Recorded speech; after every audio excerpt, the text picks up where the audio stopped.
Convidamos você para viajar conosco em uma nova direção. Começa agora.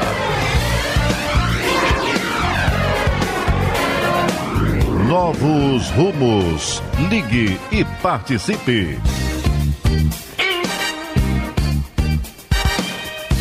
Coordenação e apresentação, Nádia do Couto Vale.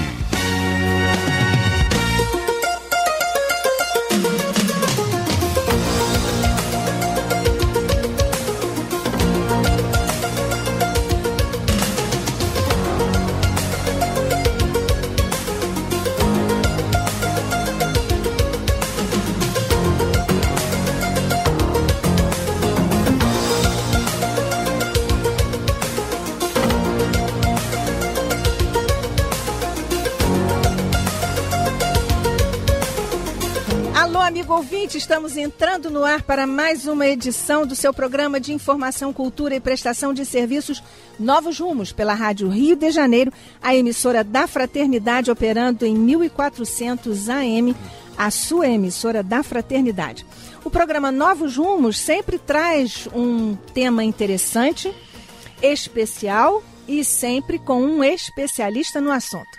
Nós hoje temos aqui como convidado, e você, amigo ouvinte, já conhece e certamente vai fazer perguntas a ele. Nossa equipe está a postos para você poder conversar com o Dr.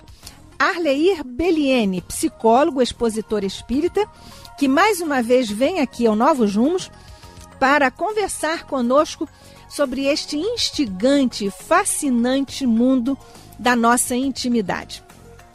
Pois é. Arleir Belliene, muito obrigada por você estar aqui mais uma vez conosco no Novos Rumos na Rádio Rio de Janeiro. O prazer é meu, Nádia. Boa tarde a você, a todos os nossos ouvintes da Rádio Rio de Janeiro, emissora da Fraternidade.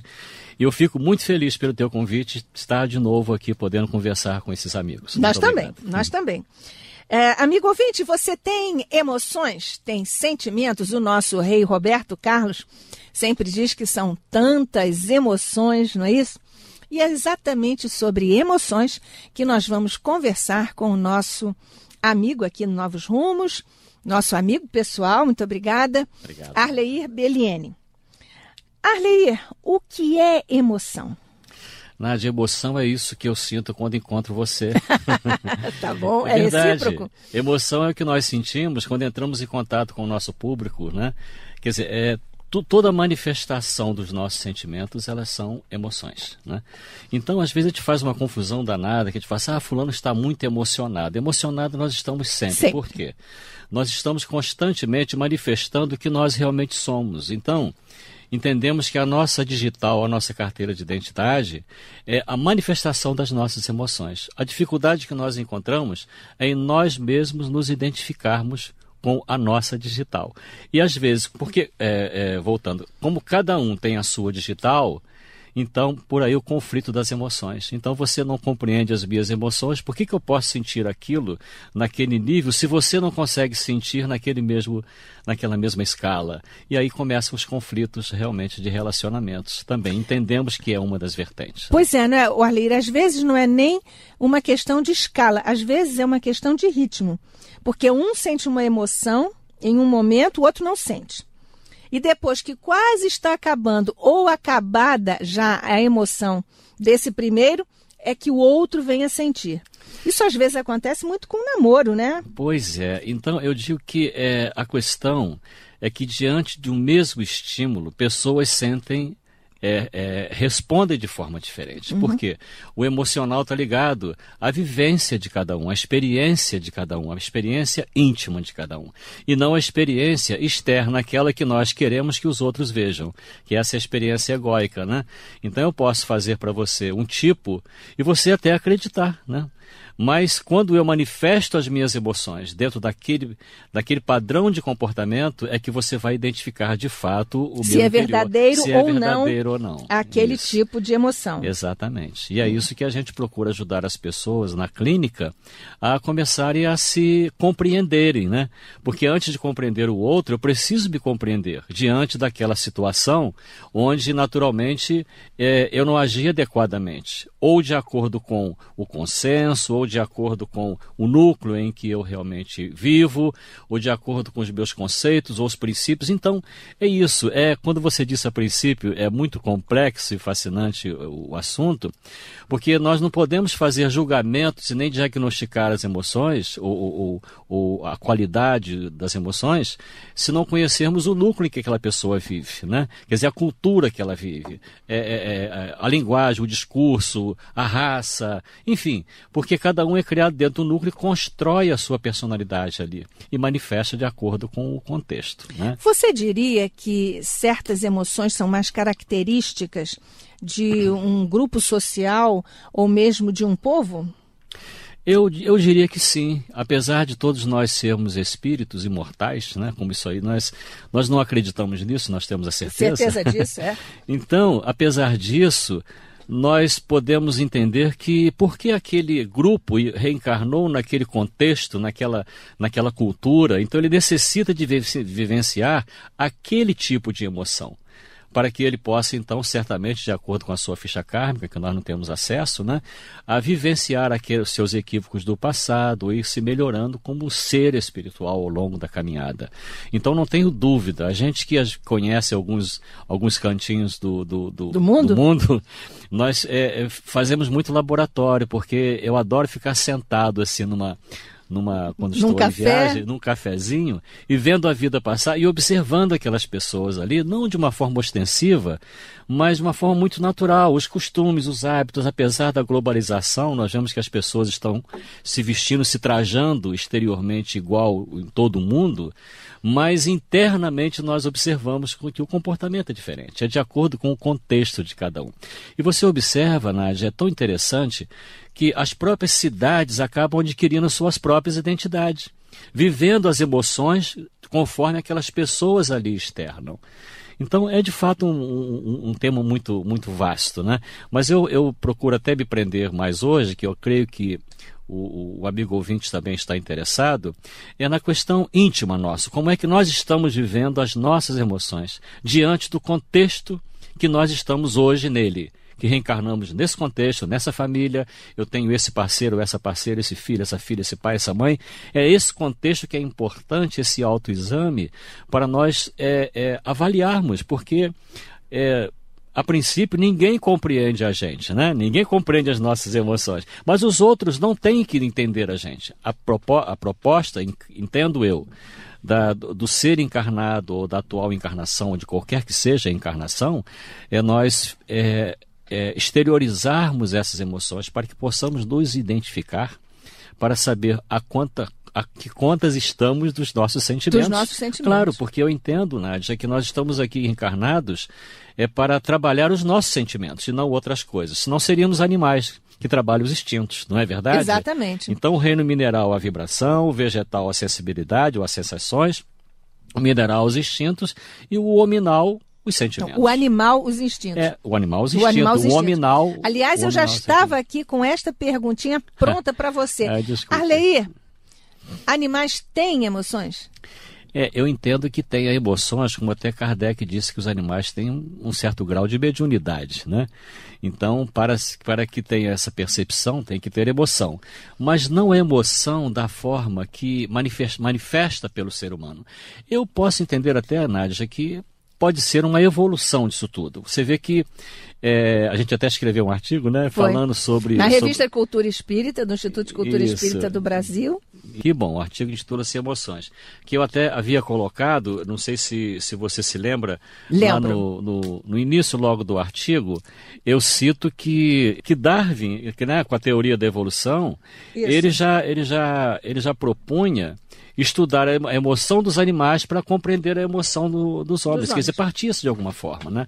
Claro que Darwin não tinha todo o instrumental que hoje a ciência humana tem para fazer esse tipo de pesquisa das emoções, dos sentimentos, dos hormônios, do movimento cerebral, enfim, não tem isso, não tem as ressonâncias magnéticas, enfim, não tinha. Então ele partiu de algum princípio. Então, claro que ele acreditou que estudando as emoções dos animais, quer dizer, ele poderia caminhar para compreender as emoções dos homens, usando aquela linha cartesiana, né, como como a psicologia no início também da sua história, da fase experimental e tudo mais.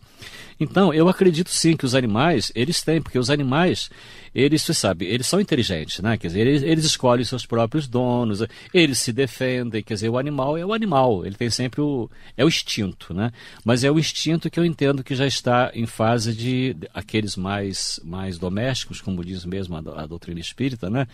Eles estão mais assim, se familiarizando com essa energia do humano, para que ele possa evoluir, porque tudo é evolução, né? Pois é. Evolução. Então você classificaria, talvez até você, amigo ouvinte, tem aí o seu cachorrinho, que quando você chega à casa, abana o rabinho, ele sorri, entre aspas, não é isso? Porque muda também a expressão do olhar do animal, também isso. Quem tem sensibilidade percebe isso. Até você citou aqui no início do programa as emoções do Roberto. Do Roberto Tem Carlos. uma música que ele diz que o cachorro dele sorriu latindo. Pois é. É isso mesmo. Eu penso que sim, porque às vezes a pessoa traz um animal para casa pensando que ele é o dono. Só que o animal chega em casa e elege naquela família o próprio dono, porque às vezes não é aquela pessoa que ganhou que é o dono, né? Exatamente. Ele elege, só respeita aquele, né? E só presta reverências àquele, só obedece realmente àquela pessoa que ele elegeu. Então eu penso que é isso mesmo. Acho que os animais têm as suas mediunidades, como dizia Kardec, né? Tem o seu sentimento, não tenho dúvida. Pessoas apaixonadas por gato, apaixonadas por tartaruga, cada um elege, né, o seu animal.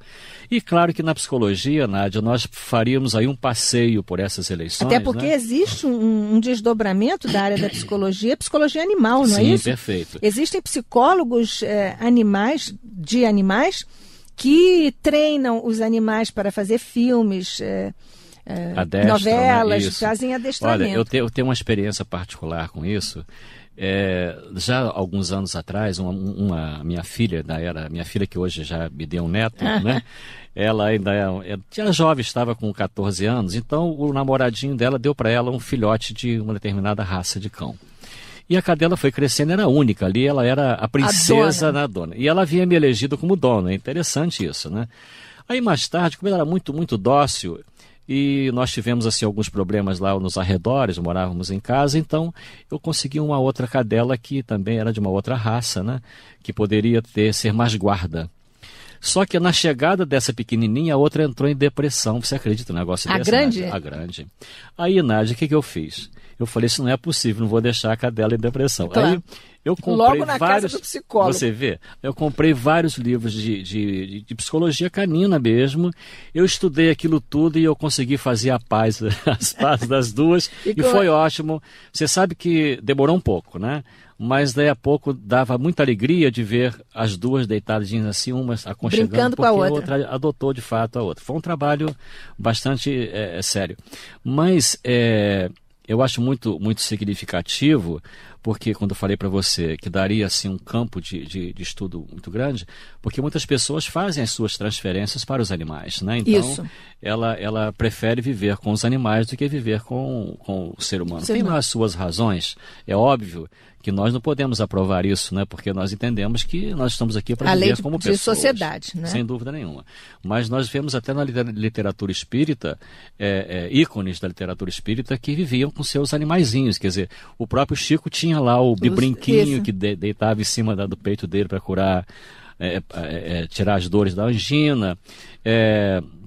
O doutor Inácio Ferreira também tinha lá a gatinha dele que ele alimentava. Então, enfim, os animais sempre fazem parte da nossa vida, mas eu sempre postulo o seguinte: o ser humano em primeiro lugar. Eu acho que nós temos de ver a que contas andam as nossas relações humanas, né? Que os animais estão dentro de um outro contexto, de um outro reino. Mas eu não priorizaria isso. Então, mas a eles devemos igual respeito, amor, carinho, não é isso? Bom trato. Como filhos de Deus também. Exatamente. Claro. Então, Arleir, nessa imensa gama de estudos em que a psicologia se tem desdobrado, é uma ciência nova do ponto de vista da sua formulação teórica, não é? Mas relativamente nova. Quais os estudos que você destacaria de especialistas nesse campo, no estudo das emoções? Ô Nádia, nós temos aqui uma gama realmente bastante substancial. Nós até destacamos para o artigo, quando nós falamos, nós destacamos o Joseph Ledoux, que inclusive tem vários livros, ele é francês, né? Como o próprio nome já diz, vários livros editados aqui do Brasil, entre eles o Cérebro Emocional, que eu usei até como referência para colocar um gancho no artigo. Mas nós temos William James, que foi assim um dos grandes baluartes da psicologia moderna, né? E foi as suas citações que levaram um outro grupo enorme de psicólogos a formarem assim a chamada quarta força em psicologia. Isso. Eu não gosto muito desse negócio de força, não, mas é porque são escalas, a ciência é isso, né? Então quarta fase, digamos, exato, não é porque isso? Na realidade a quarta escola psicológica, né? Que a primeira foi a comportamental de Wundt e outros, depois veio Freud com a psicanálise, depois veio o existencial humanista com uma outra série de pensadores. E muitos saíram das existencial humanistas entendendo que essas três escolas ainda não satisfaziam ainda as exigências das pesquisas da psicologia. Por quê? Porque muitos fenômenos estavam acontecendo que as escolas não podiam explicar, então colocava no nível do patológico. Então, psiquiatras e psicólogos precisavam entender melhor essa questão da manifestação da fenomenologia, e foi quando então um grupo como o próprio Stanislaw Grof, Abraham Maslow e outros se reuniram e formaram então essa nova forma, codificar essa nova forma de pensar, vamos dizer assim, dessa maneira de pensar, digamos assim, além da pessoa. Então deram o nome de psicologia transpessoal, abrindo então um leque para a verificação dos fenômenos, né? Então Stanislaw Grof é um dos grandes bandeirantes, está encarnado ainda, né? Com a sua mulher Cristina, fazendo um belíssimo trabalho junto com ele, né? Com certeza, belíssimo trabalho no campo da psicologia transpessoal, da respiração holotrópica, enfim. E ele mesmo fez muitas pesquisas não só com o processo da hipnose, como ficou muito clássico depois dentro da psicologia transpessoal, mas também com drogas. Ele, médico, psiquiatra que ele estava credenciado para isso. Ele fez pesquisa mostrando que as pessoas em estados modificados de consciência, elas trazem histórias que não fazem parte do cotidiano. Quer dizer, elas têm manifestações, elas têm visões, elas narram histórias, digamos assim, de sonhos que uma pessoa sem estar em estado modificado de consciência não alcançaria. Aliás, né? É interessante, não é, Arleir, como é que o Grof e outros tantos, como o De Hoop, que é bioquímico, estudando os estados alterados de consciência, acabaram chegando ou desembocando em uma espécie de escola, de corrente da psicologia, que tem dado muitíssimos frutos. Com né? certeza. E você sabe que aqui no Brasil, quando começou a despontar assim, com um pouco mais de força, né, a psicologia transpessoal, porque foram pequenos núcleos que foram acontecendo. A mentora Joana de Ângeles editou através do Divaldo Franco o primeiro livro da obra Tá psicológica chamada série dela. Psicológica, isso, né? Que foi O Homem Integral. E naquela ocasião eu estava assim seriamente procurando alguma coisa para que eu visse. E eu estava numa universidade fazendo uma formação em transpessoal, que coisa interessante. Aí uma amiga, e eu passei em dúvida, falei assim, gente, como é que esse pessoal aqui da Unipaz, da Transpessoal, como é que eles estão falando? Unipaz é lá em Brasília. Em Brasília. Na realidade, a Unipaz, ela veio para Brasília, mas ela havia sido fundada, teoricamente, na França, em Paris, com Leloup, com Pierre Weil, né? Com Roberto Crema, que hoje mora lá, né? voltou para Paris. O Pierre Weil também estava em Brasília, não é isso? Sim, ou está mas ainda? Ele desencarnou em outubro. Então eles vieram para Brasília e fundaram aqui a Unipaz, com a sede em Brasília, mas na realidade ele estava abrangendo todo o país. Então, naquele momento, eu estava fazendo um curso de formação em psicologia transpessoal. Aí uma amiga me traz de presente o livro da Joana. Que é um livro sensacional, isso, até hoje, maravilhoso. Isso. E eu olhei aquele livro e falei assim, gente, mas é tudo isso que nós estamos vendo, tudo isso que eu acredito. Aí ela contou a história do livro, disse que começou essa série porque o Divaldo ia fazer uma das suas turnês, e a Joana aparece para ele dias antes e falou assim, Divaldo, nessa eu não vou estar com você. Então o Divaldo disse que quase teve. Ficou muito surpreso, né? Mas olha, que isso e tal. E a Joana falou assim, não, é porque eu já estou há muito tempo aguardando a oportunidade que foi me dado agora. Eu estou com inscrições para estar com o Jung para fazer um curso de 12 encontros. Um curso de encontros e tudo, e eu vou ter que ter um grande trabalho com você para editar a obra psicológica. Eu achei aquilo muito interessante, que naquele momento eu estava de fato estudando Jung dentro desse grande movimento dele, dos fenômenos e tudo, né? Então, falei, puxa, aí me deu assim um alívio, foi uma paz interior, né? Eu digo, é por aqui mesmo por aí que nós mesmo temos que vai, as coisas não acontecem por acaso. Então, existem outros tantos, Nádia, outros tantos psicólogos e escritores também, que estão se incomodando com essa questão das emoções, né? Eu citei William James, Henry Vallon, Paul Ekman, Magda Arnaud, Roberto Plutnik.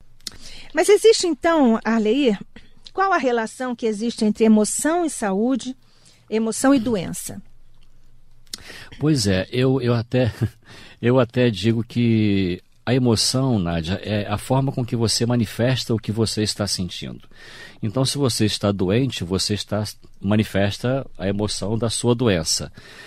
Mas eu creio que do processo evolutivo, a higienização dessas emoções, ou seja, se nós estivermos atentos a como nós estamos reagindo diante do mundo, diante da vida, diante das pessoas, diante daquilo que nos contraria, diante daquilo que nos traz alegria, eu acho que nós vamos criando assim antídotos contra os malefícios que poderiam trazer as chamadas doenças, né? Porque eu sempre penso, como psicólogo e terapeuta, eu procuro sempre tratar da saúde e não da doença, porque doença é uma coisa que não tem volta, né?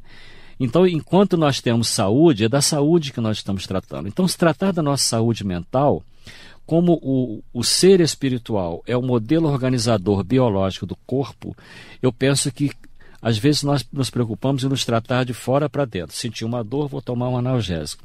Só que a questão ela é de fato de dentro para fora, porque nós somatizamos aquela dor, mas na realidade nós já estamos trabalhando aquilo. Somatizar é transferir para o corpo.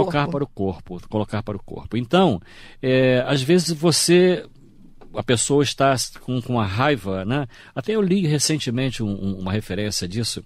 Até, se não me engano, foi o Laloupe, esse escritor francês. Ele deu um exemplo muito interessante, que ele ainda quando padre, porque ele era seminarista, ele sempre ajudava uma senhora a atravessar a rua, uma velhinha, e ela sempre reclamava muito, era uma solteirona, e ela numa cadeira de roda, sempre reclamava. E aí um dia ele perguntou para ela, né, por que ela estava reclamando tanto. Ela falou assim, você não sabe por que eu reclamo tanto? Aí disse que a mãe dela impediu que ela vivesse, porque a mãe dela queria dar ordem na vida dela toda e, portanto, ela não namorou, ela não casou, ela ficou velha e muito rancorosa, né? Ela sentia dores, ela estava neutralizada numa cadeira de roda. E ele, conversando com ela, falou assim, eu acho que a senhora realmente tem que ficar com muita raiva mesmo, porque isso aqui não se faz com ninguém. Eu acho que a raiva a senhora tem todo o direito. Mas a senhora já pensou de uma coisa? Que quem está com raiva não é o seu self, ou seja, não é o seu eu interior. Quem está com raiva é o seu ego, ou seja, é o orgulho. Então quem está com raiva é a capa, não é o interior. E ele observou que daí a pouco, passaram-se uns 5 minutos, ela começou a chorar. Ele disse, nunca viu aquela senhora chorar. E ela chorou, aí daí a pouco ela enxugou as lágrimas, levantou-se da cadeira de rodas e continuou. Há 20 anos ela não andava. Mas ela não andava, não é porque era uma questão física. Era psicológica mesmo. Então, eu achei muito interessante esse texto dele, que ele colocou exatamente isso. Falou assim, você tem razão, você está com raiva, você tem razão, você tem o direito de você exteriorizar a sua raiva. Mas saiba que o seu interior, ele não está com raiva, porque o seu self é a centelha divina que nós temos. E se a centelha divina sente raiva, nós temos que mudar o conceito de Deus, não é verdade? Então, eu penso que a saúde, de fato, ela vem de dentro para fora. Então, quando eu não estou me sentindo bem, estou me gripando com muita facilidade, posso ver que eu não estou lá muito bem interiormente com as minhas emoções, com os meus sentimentos. Isso. Né? Eu tenho uma dor na garganta, uma infecção na garganta. Pode ver que você, como diz na gíria, Nádia, engoliu algum sapo. Né? Que é você horrível, tem que, né? Agora, botar para fora não significa você pegar o primeiro que você encontrar na frente, você sair vai atropelando. descontar em cima dele. Aí é quando eu sinalizo também que as emoções, elas podem ser curativas, mas podem ser também muito perigosas, né? Exatamente. Isso vai ao encontro da pergunta da Marina, da Tijuca. Alô, Marina, um abraço para você. Da Tijuca. Ela gostaria de saber, Arleir, se existe a emoção negativa. E ela diz que é muito emotiva. Um abraço para você, Marina. Então, Marina, a emoção, ela nem é boa nem é ruim, ela é. Agora, a direção que você dá para essa emoção, como você canaliza essa emoção em forma de exteriorização disso, de prática de ações, é que é você que vai avaliar se as emoções são boas ou são ruins. Eu não posso dizer para você. As emoções, são a manifestação do seu interior. Então você vê pessoas que manifestam emoções que não te agradam e pessoas que manifestam emoções que te agradam. Mas há algumas, Arleir, que desagradam a todos. Por exemplo, o ódio, a inveja, a agressividade, a ganância, a raiva, a ira, a inveja, a obsessão, não é isso? Isso. Há outras que agradam a todos. Sem Amor, dúvida. carinho, solidariedade, amizade, atenção, cuidado. É o oposto, né, dessas todas que você citou. Pois é, mas então, como é que você avalia essa questão? Porque há emoções que desagradam a todos. E há emoções que agradam a todos. Perfeito. Ela, antes de desagradar o outro, ela desagrada a própria pessoa que manifesta essa emoção. Então, na realidade, essa pessoa que tem uma manifestação irascível, a pessoa... Ninguém gosta de ficar do lado de alguém que está angustiado, né, Nádia? Ninguém gosta de ficar do lado de alguém depressivo. Claro. É muito ruim. Você tenta conversar com aquela pessoa, ela só leva as coisas pelo lado negro. Mas assim estão as emoções dela. Quer dizer, nós como profissionais estamos acostumados a receber as pessoas, porque por isso elas nos procuram. Nós vamos ajudando essa pessoa a olhar, não só olhar o outro, preste atenção na Nádia, como ela é contente, é feliz, preste atenção, não é isso. Preste atenção em você, olhe no seu próprio espelho, né? Porque nós, Nádia, somos efetivamente centelha divina. Agora, as pessoas que estão muito emotivamente mal com elas mesmas, mobilizadas, elas não acreditam e não aceitam essa coisa de centelha. Que centelha divina que nada, como é que eu posso estar dessa maneira se eu sou divino? Mas é porque ela não consegue aprender a olhar para ela mesma. Né? Isso. Então, amigo ouvinte, e você que é centelha divina, como é que está vivendo isso? Você tem tantas emoções, elas são positivas, negativas, como é que você está administrando as suas emoções? É bom, não é, usarmos essa expressão, administrar as emoções, não é isso? Ok, muito bom. Muito você administra suas emoções, amigo ouvinte, ligue para nós, nossa equipe está a postos, aqui no programa Novos Rumos da Rádio Rio de Janeiro. Nós voltamos já já. Continue participando, está no ar. Novos Rumos.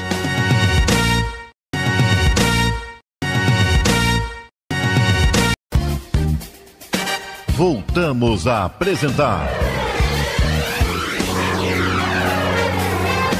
Novos Rumos. Ligue e participe. Coordenação e apresentação, Nádia do Couto Vale.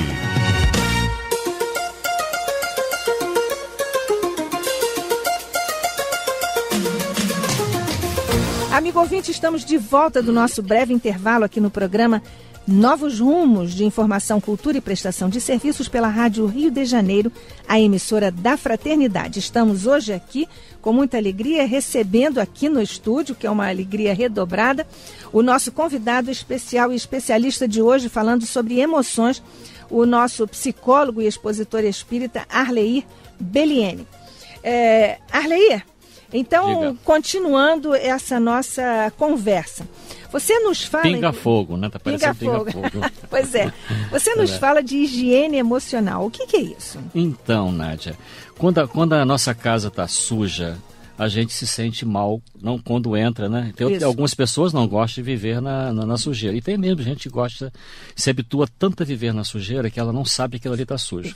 Então, quando eu falo em higiene emocional, eu penso que tudo na vida nós precisamos sempre dar uma arrumada. Não podemos deixar as coisas por conta. Deixa que Deus dá conta. Deus não dá conta de nada. Deus já fez a parte dele, né?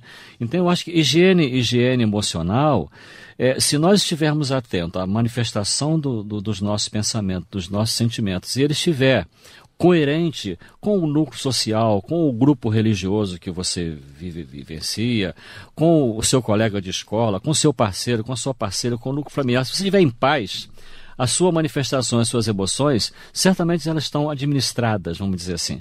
Mas se algo não está indo bem, é necessário você dar uma faxina aí, dar uma limpeza nisso, né? Quer dizer, para dar um perfume diferente nessa... Isso. Vamos exemplificar. Num casamento, numa relação conjugal, há um descompasso, a esposa está insatisfeita com algum comportamento do marido, que você que atende no seu consultório pode muito bem aqui levantar vários casos, inclusive, da sua própria experiência. Então, como é que faz isso? Como é que essa esposa faz isso? Ou então, como é que o marido resolve essa questão? Porque às vezes ele chega, também não gosta porque a casa está suja, ou porque a esposa não está perfumada, ou porque ela não fez o prato preferido dele para o jantar, enfim, não tomou alguma providência. Não, essa situação, eu sinto dizer a você, Nádia, que não resolve. Porque desde quando eu era garotinha eu ouvia essa questão. Essa história. A mesma história se repete. Então, eu acho que a maior prova da encarnação são essas histórias que repetem, então, que as pessoas são tal. Pois é, mas como é que nós podemos fazer uma espécie de saneamento nessas relações conjugais para que elas se tornem mais harmônicas? Primeiro, Nádia, que na realidade, a questão emocional, ela é individual, como nós colocamos aqui, ela é uma digital. Então, se a pessoa não estiver interessada em mudar, o outro não muda. Então, a vida vai continuar do mesmo jeito. É necessário que... E ela vai continuar sendo infeliz. Vai continuar infeliz. Às vezes infeliz até sem saber. As pessoas, às vezes, criam, digamos assim, um estereótipo, até para se defender, criam uma zona de conforto. Eu vou me comportar dessa maneira porque dessa maneira as pessoas me respeitam. Mas às vezes não é o que ela sente, né? Então, você pode fazer de conta para mim durante algum tempo, mas vai chegar um momento que você não consegue sustentar aquilo. Então, essa questão dos casais em conflito é a mesma questão do ser humano em conflito, independente de ser casal ou não. Mas o casal, eu entendi porque você citou, porque eles estão juntos, né? Todo dia vão ter que estar ali. Então, primeiro, se um não estiver gostando da atitude do outro, examine primeiro a sua atitude diante dele. Antes de você cobrar do outro, cobre de você mesmo. Isso é você já começar a arrumar, a fazer a faxina. A faxina emocional. Isso. Então, se você tem algo que ele não gosta, ou vice-versa, né? Tem algo que o outro não gosta, e você verifica que você insiste fazendo até para o seu bel prazer, será que está correta a tua forma de agir? Então, só para fazer pirraça? Não é? Amigo ouvinte, você faz isso, amigo ouvinte? Você faz isso. Então, é fazer para o outro aquilo que gostaria que fosse feito para você mesmo. Então, acho que começa por aí a arrumação. E quando o outro começa a perceber que está havendo um movimento por parte do parceiro de ajustar, ou seja, que a faxina começou, aí a dele começa a aparecer, a sujeira. Então, como é? A desarrumação começa a aparecer. Então, o importante é que um comece a fazer o trabalho, né? Porque aí, sabe, doutor, isso é muito difícil, procure ajuda, não é? Porque você vai entender como. Não existe técnica milagrosa, mas você conversando, né, você pode começar a entender. Pode ir encontrando os caminhos. Encontrando os recursos, porque todos nós, Nádia, temos recursos para poder rever essas questões todas, entendeu? Exatamente. Não existe uma pessoa que não tenha recurso. Ela pode não querer. Aí, se não quiser, ela diz assim, eu não quero. Às vezes até ela desconhece que tem os recursos, não é isso? Desconhece que tem os recursos, né? Isso. O Casimiro de Lima, São João de Meriti, abraço grande para você, Casimiro. Ele diz, Nádia, estou na escuta e adorando o programa, aprendo muito com você, abraço. Nós aprendemos, não é, Casimiro, com os nossos convidados, como está acontecendo hoje com o doutor Arleir Beliene. E a doutora Lair de Cocotá, como se pode controlar as emoções de uma pessoa que se ama, hein, Arleir? E ela deseja saber se você tem uma obra para nos orientar, diz ela. Um abraço para você, Lair. Olha, como é que vamos controlar as emoções das pessoas? Quem se ama. De quem se ama? E olha só, Lair, que problema, hein? Olha, se você descobrir, diga para mim. Não, nós não, como eu acabei de dizer aqui agora, nós não temos o investimento que nós fazemos para controlar as emoções do outro é que traz para nós os grandes conflitos, porque nós somos seres individuais. Então, a maior tarefa que você tem é ajudar você mesmo se controlar as suas emoções, não é verdade? Porque nós somos espelhos refletindo isso. Nós somos, quando falamos que somos centelha divina, muita gente confunde, gente, como é que pode Deus dentro de mim? Na realidade, nós temos, digamos assim, nós temos um mecanismo interno espiritual que reflete Deus em nós, né? Então essa coisa de nós somos deuses, e pensar, como é que eu posso ser Deus, né? Nós somos reflexo dessa divindade, nós somos reflexo dessa força. Então, nós seres humanos somos reencarnações, filhos de Deus, digamos, falamos assim, porque somente nós temos essa digamos assim, essa faculdade, essa possibilidade. Chips, mas não é, porque às vezes algumas pessoas bem desequilibradas vão achar que elas botaram chips na cabeça dela, não é isso. Só nós temos essa organização biológica, né, vamos dizer assim, como dizia lá o nosso Hernani Guimarães Andrade, nesse modelo organizador biológico, somente nós temos essa organização para refletir essa energia da divindade. E é isso que nos dá vida. Esse é o sopro, né? Seria isso. Então, a emoção, eu penso, a emoção é uma coisa que vem do self, ela vem do interior, ela não é egóica. Então, enquanto o que é ego? Não é egoísta. Ego é tudo aquilo que você aprende, que você raciocina, é tudo que está ligado ao egoísmo, à vaidade, aquela coisa toda. Em psicologia chamamos de ego todo comportamento aprendido. Então a gente aprende, acha bonito, começa a copiar o outro, isso é ego. Agora, só que no seu interior você não é ego, você é uma outra pessoa, você é self, você é um ser puro internamente.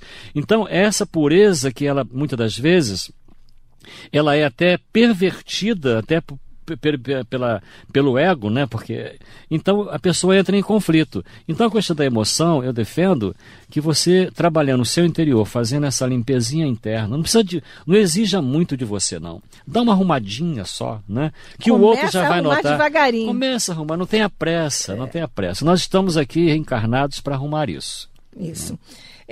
Arleir, então nós poderíamos estabelecer um elo, uma vinculação entre emoções, autoconhecimento e qualidade de vida?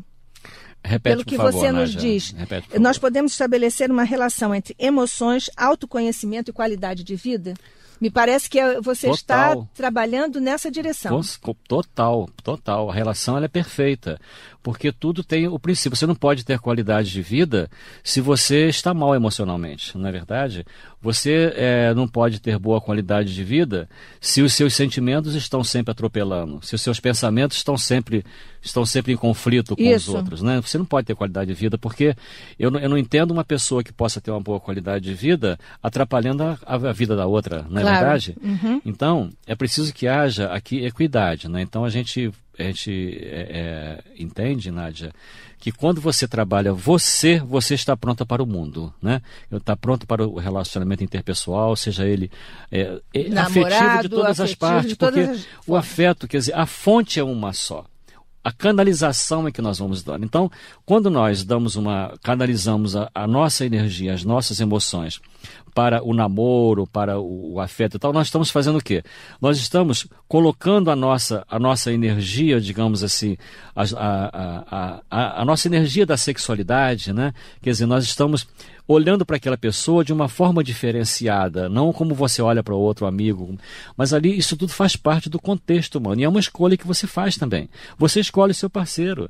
Então eu não penso e não acredito nessa questão da alma gêmea, que eu estou procurando aquele meu, não. Mas você, quando menos espera, você encontra a pessoa que você estava buscando. Arleir, né? algum ouvinte nosso pode estar pensando assim, o Arleir está dizendo isso, mas acontece que muitas pessoas já me disseram que quem escolhe os rapazes é exatamente a mulher. Você concorda com isso? Olha, eu não sei, Nádia. Tu sabe que eu não sei quem escolhe quem. entendeu? Porque quando a gente entra assim no discurso dos jovens, hoje na atualidade, né, tá tudo tão louco que você precisa aprender de novo. Eu convivo com adolescentes em casa. Então, às vezes, eu mostro alguma coisa para um, falo assim, olha só como é que isso aqui tá irado. Ele fala assim, tá irado. Quer dizer, irado não é alguém com raiva. Irado é uma coisa super legal, ótima, maravilhosa. Então, como é que na nossa adolescência, irado é alguém que está revoltado com o mundo, né? Não é? Então, precisamos reaprender e aprender sempre com essas pessoas.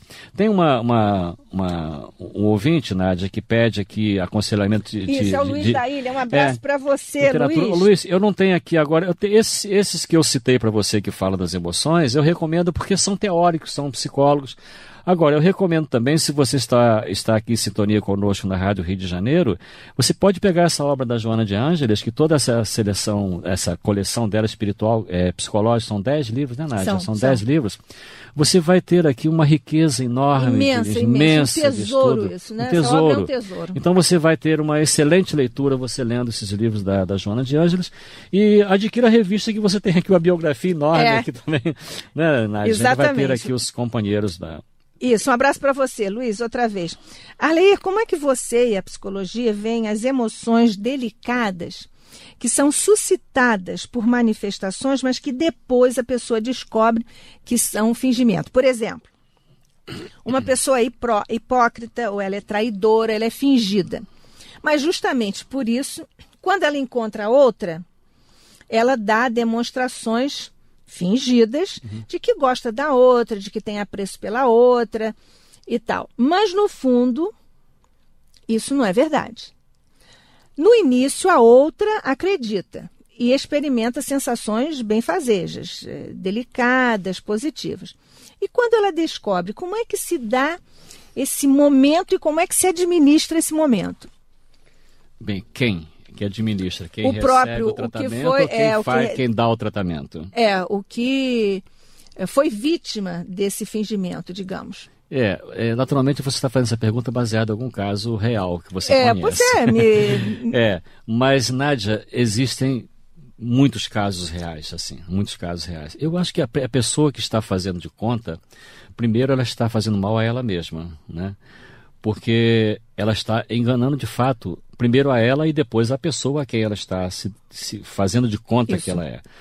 E a pessoa que está sendo, vamos dizer assim, traída naquela relação, ela vai se sentir muito mal porque ela foi traída, mas ela mesma, aí eu volto para a pessoa traída, ela mesma se traiu.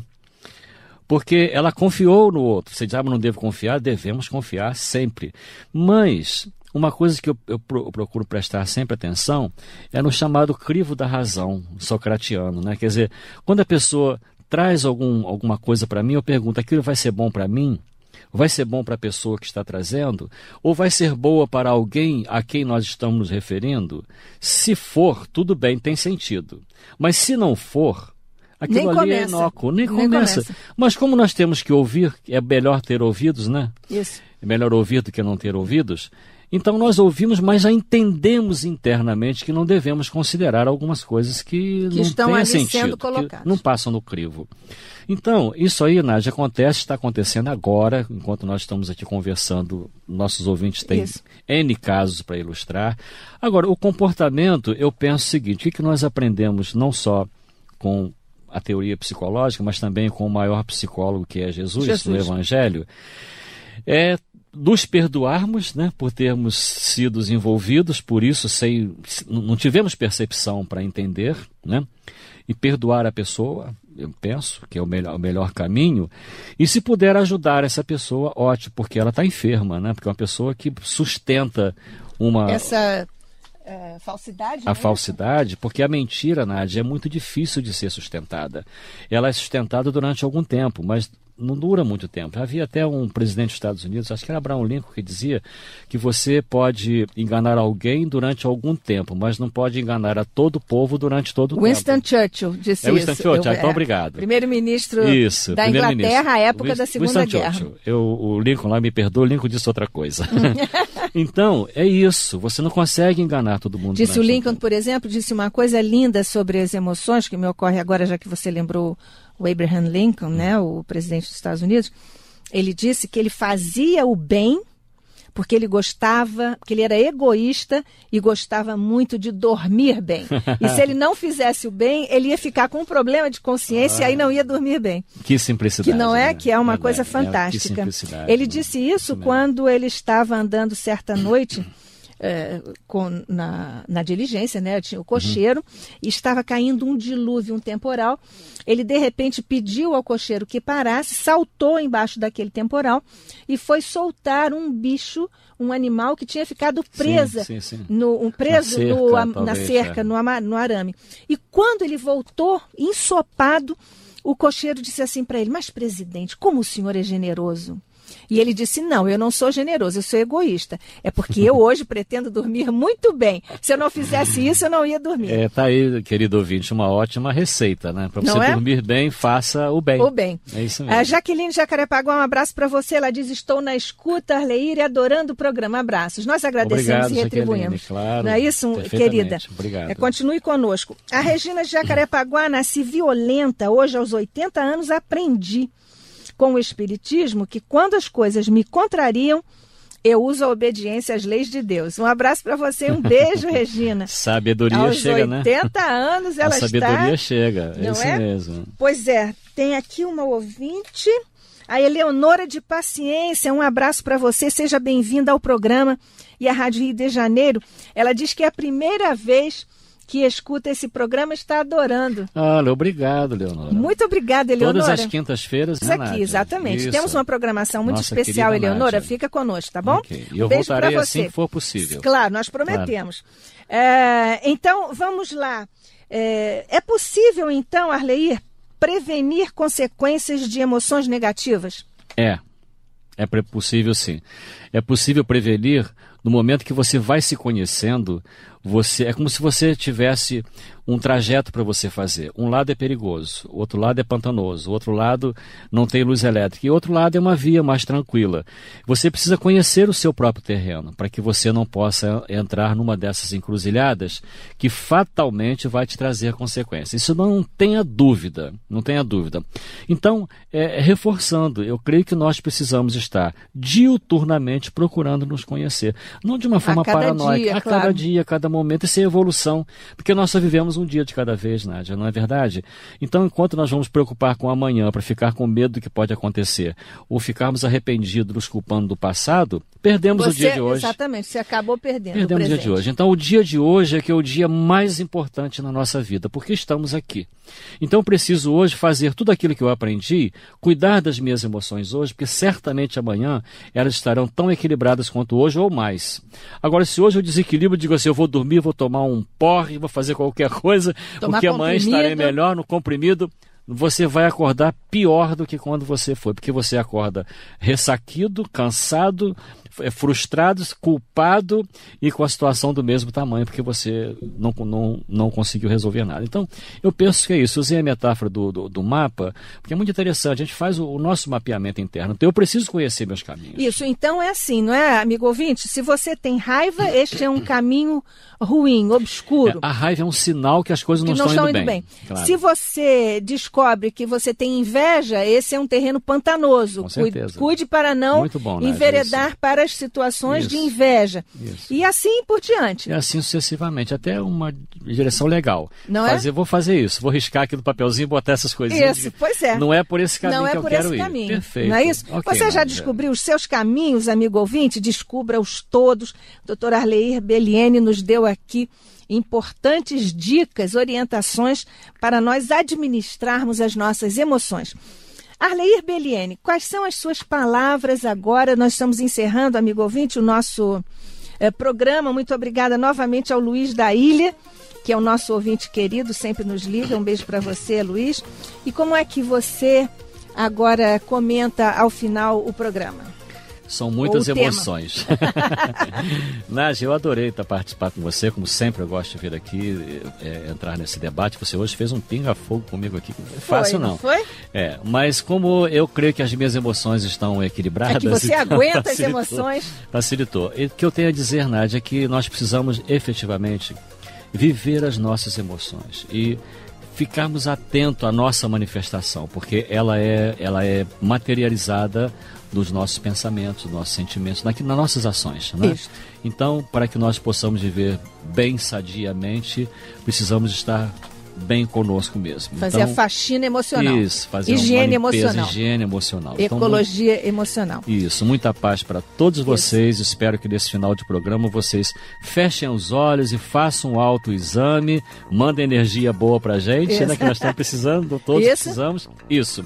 E nós estamos mandando para vocês todos, amigos ouvintes. E agradeço ao Criador aí pelo reflexo do espelho. Muita paz para todos. Muito obrigada, doutor Arleir Beliene, psicólogo, expositor espírita, amigo da Rádio Rio de Janeiro, do Novos Rumos. Amigo ouvinte, muito obrigada por você ter estado conosco mais uma vez, construindo mais esta edição do seu programa Novos Rumos. Um grande abraço para você, tenha uma linda quinzena, reprise domingo, 22 horas, até lá.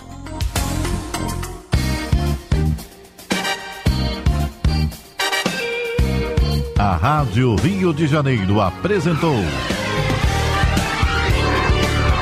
Novos Rumos.